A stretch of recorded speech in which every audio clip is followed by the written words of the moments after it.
Hello hello hello, सबके favourite topic नॉर्सेट के बारे में। देखिए 80-20 रूल अगर है गवर्नमेंट पर, सबसे पहले तो मिलिट्री नर्सिंग सर्विसेज है। कट लगाओ।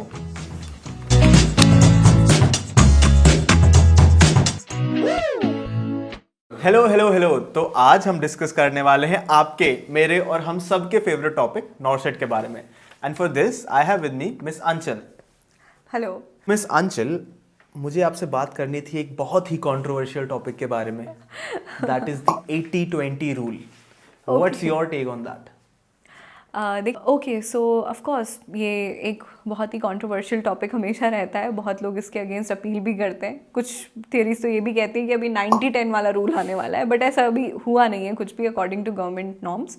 सो देखिए, जहाँ तक इस 80-20 रूल की बात है, अगर गवर्नमेंट ने रूल निकाला है तो डेफिनेटली कुछ सोच समझ कर ही निकाला होगा। इसका बेसिक रीज़न जो है, जो गवर्नमेंट ऑफ इंडिया कहती है, वो ये है कि अगर आप रेशियो देखें तो बीएससी नर्सिंग के अंदर जो फीमेल कैंडिडेट्स हैं वो ज़्यादा एंटर करती हैं as compared to male candidates. तो ऑफकोर्स वहाँ पर जॉब अपॉर्चुनिटीज़ भी उनको थोड़ा कंपेरेटिवली ज़्यादा मिलनी चाहिए। ठीक है, मैं अपना एग्जांपल दूं अगर आपको, तो जब मैंने बीएससी नर्सिंग करी थी, मेरे बैच में there were 78 girls and only 22 boys. So I think it makes it obvious. So this is apart from that, what I think is कि कहीं ना कहीं मेल प्रिविलेज एग्जिस्ट करता है सोसाइटी में।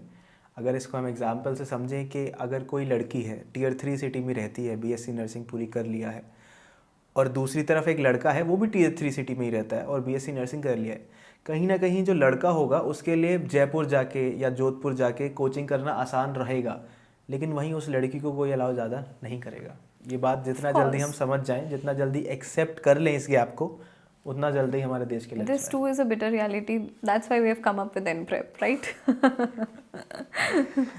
तो मिस आंचल, बोला जाता है कि एमएससी नर्सिंग करना और ना करना दोनों ही दो धारी तलवार जैसा है। ऐसा क्यों बोलते हैं? ओके, अगेन बहुत ही कंट्रोवर्शियल चीज़ है, क्योंकि जो लोग एमएससी कर रहे हैं ऑलरेडी वो ये आंसर सुन के थोड़ा सा बौखला सकते हैं। ठीक है, सो यहाँ पर मेरा तो जो टेक है वो यही रहेगा कि आप एमएससी नर्सिंग तभी करो when you actually want to upgrade your मतलब डिग्रीज, या आपको क्वालिफिकेशन ज़्यादा चाहिए। अदरवाइज एमएससी नर्सिंग और बीएससी नर्सिंग करने के बाद भी नॉर्सेट में सैलरी सेम रहती है, सेंट्रल गवर्नमेंट सैलरी सेम रहती है। ऑल राइट, तो यहाँ पर दूसरी चीज़ ये कि हार्डली डिफरेंस, जो लोग एमएससी करने के बाद अगर नॉर्सेट क्वालिफाई करें तो उनकी और एक बीएससी नर्सिंग करने वाले एनओ की सैलरी में हार्डली 4 से 5 हज़ार का डिफरेंस होता है। That's it. तो एमएससी नर्सिंग आप तभी करो जब आपका फोकस पूरा क्या है कि मुझे टीचिंग लाइन में जाना है। अगर आप टीचिंग ओरिएंटेड हो, if you have good communication skills, if you have that command over students, तो तब आप और परस्यू कर सकते हो।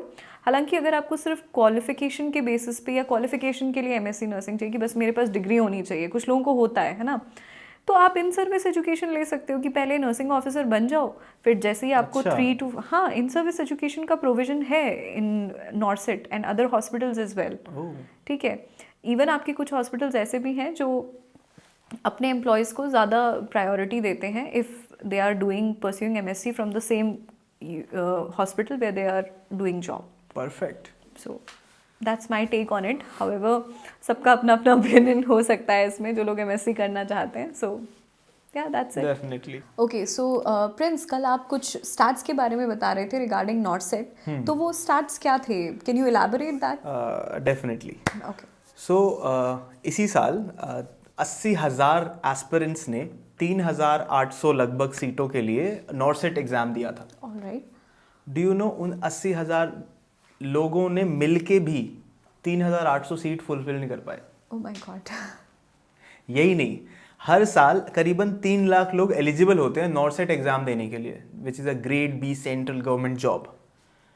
अब इन 3 लाख में से 2 लाख को तो अपॉर्चुनिटी तक नहीं मिलती। मतलब 80,000 ने दिया, मतलब लगभग 2 लाख तो दे ही नहीं पाए, उनको अपॉर्चुनिटी नहीं मिली, रिसोर्सेज नहीं मिले, उनके दिमाग में भी नहीं आया कि हम ये एग्ज़ाम दे सकते हैं। तो ये जो अपॉर्चुनिटी गैप साफ साफ दिख रहा है, इस अपॉर्चुनिटी गैप को ही हम फुलफिल करना चाहते हैं। अच्छा, so that's a huge number. So what do you mean by this opportunity gap in nursing education? So I will tell you why a story. Suppose कीजिए एक गांव में किसान का बेटा नर्सिंग एजुकेशन की अपनी डिग्री पूरी करता है, और डिग्री पूरी करते करते नॉर्सेट का एग्ज़ाम उसका क्लियर नहीं हो पाता है।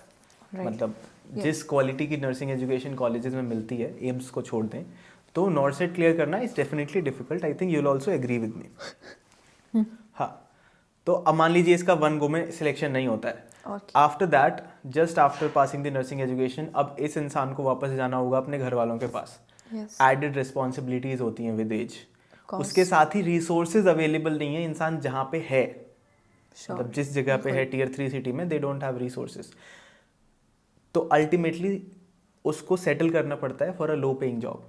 यही एक रीज़न है प्राइवेट में 8-8 हज़ार 10,000 रुपये में नर्सेज को 10,000 रुपये में जॉब देते हैं लोग। It's a very sad reality. Definitely. इसी को हम बोलते हैं अपॉर्चुनिटी गैप, कि अपॉर्चुनिटी तक नहीं मिल रही है लोगों को, और इसी को फुलफिल हम करना चाहते हैं। चाहे आप हम तक पहुँचे ना पहुँचे, इन प्रेप हर नर्सिंग स्टूडेंट तक पहुँच के रहेगा। Of course. ओके मिस अंचल, हम सब नॉर्सेट के बहुत बहुत बड़े फैंस हैं, ये तो हम डिक्लेयर कर चुके हैं। Sure. बट अपार्ट फ्रॉम नॉर्सेट और कौन कौन सी अच्छी अपॉर्चुनिटीज़ हैं नर्सिंग एजुकेशन के बाद, क्या हम फिंगर्स पे काउंट कर सकते हैं? Of course we can. क्या? Okay let's go. ओके, सो यहाँ पर सबसे पहले तो मिलिट्री नर्सिंग सर्विसेज होती हैं। सेकेंडली आपकी ESIC हॉस्पिटल्स होते हैं। Okay. दिल्ली गवर्नमेंट के अंदर आपके पास DSSS है। इसके अलावा लखनऊ के अंदर 3 हॉस्पिटल्स हैं, KGMU Lucknow, RML and SGPGI।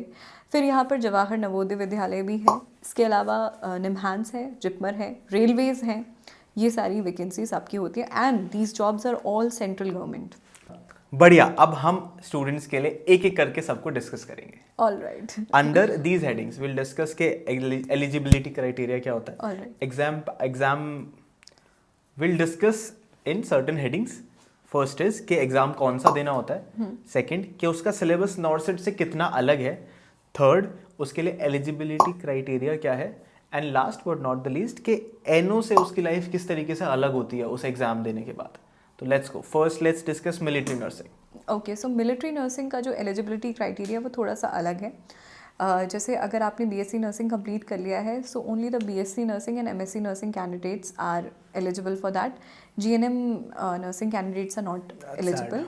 ठीक है, हाँ, अगर वो पोस्ट BSc कर लेते हैं that makes a degree equivalent, तो भी वो एलिजिबल हैं। ठीक है, एक्सपीरियंस यहाँ पर नहीं मांगा है। एक्सपीरियंस किसी भी सेंट्रल गवर्नमेंट जॉब के लिए नहीं मांगते हैं। एक्सपीरियंस आपका सिर्फ निम्हांस मांगता है 2 साल का। ठीक है, इसके बाद अगर मैं बात करूँ सैलरी की, तो मिलिट्री में थोड़ा सा ऐसा है कि you get promoted to the rank of officer, lieutenant बनते हैं, कैप्टन बनते हैं, then you become the major and further promotions हैं। उनकी सैलरी हाँ, वैसे होती है। सो वहाँ पर उसके अकॉर्डिंग रैंक वाइज सैलरी होती है। प्लस अभी जो MNS की सर्विसेज है उसमें थोड़ा सा चेंजेस आए हैं। अब सिर्फ 14 ईयर्स के लिए you will be recruited as a military nursing officer. तो ये है। लाइफ स्टाइल जो डिफरेंट होता है वो यही है कि आपको army norms, military norms follow करने होते हैं, जो कि नर्सिंग ऑफिसर की जॉब में इतना ज़्यादा नहीं होते हैं, रिस्ट्रिक्शन ज़्यादा। दैट्स इट, बस। Let's discuss ESIC and DSSB। I think दोनों सेम ही होते हैं। DSSB दिल्ली गवर्नमेंट के अंदर आता है, और आपका ESIC all over India ESIC hospitals होते हैं। सो यहाँ पर DSSB और ESIC का जो एग्ज़ाम पैटर्न है वो थोड़ा सा अलग है। हालांकि एलिजिबिलिटी क्राइटेरिया की पहले हम बात कर लेते हैं यहाँ पर। तो एलिजिबिलिटी क्राइटेरिया सेम है, you don't need any experience. हाँ, आप डायरेक्टली BSc नर्सिंग की बात कर सकते हैं। अगर मैं सिलेबस की बात करूँ तो इन दोनों का सिलेबस थोड़ा अलग है। यहाँ पर 200 मार्क्स का पेपर होता है आपका, जिसमें 100 मार्क्स की नर्सिंग आती है और 100 मार्क्स की नॉन नर्सिंग आती है। बहुत ही बढ़िया। ओके, सो उस 100 मार्क्स का जो नॉन नर्सिंग पोर्शन है उसका भी ऐसा है कि 20 की हिंदी, 20 का इंग्लिश, 20 का जनरल नॉलेज, 20 की नर्सिंग के अलावा सब कुछ पूछ लेता है। तो नर्स अकेले अगर आप DSSB के लिए प्रिपेयर करें तो अकेले नर्सिंग के भरोसे तो मत रहिए। ठीक है, सेम गोज़ फॉर ESIC। अच्छा, ESIC हॉस्पिटल्स में तो आपका जो नॉर्मल नर्सिंग ऑफिसर वाला लाइफ होता है सेम वैसा ही है। DSSB के अंदर ये बेनिफिट है कि there are no night duties. Alright, तो यही डिफरेंस है बस। Perfect. Last but not the least, let's discuss the railways. Okay, railways में भी आपकी जॉब अपॉर्चुनिटीज़ इक्वली, जो एलिजिबिलिटी क्राइटेरिया है वो भी नो एक्सपीरियंस इज रिक्वायर्ड। ठीक है, यहाँ पर आपकी जो सैलरी होती है that is also almost same, और आपको बेनिफिट्स भी वही सारे मिलते हैं जो एक नर्सिंग ऑफिसर को मिलते हैं। इसके साथ साथ आपकी ट्रैवलिंग भी होती है वो फ्री होती है। रेलवे से अगर आप ट्रैवल करें so that is absolutely free of cost for you and your family. Perfect. तो मिस अंचल के साथ बात करने में हमेशा ही मज़ा आता है और काम करने में तो मज़ा आता ही है साथ में।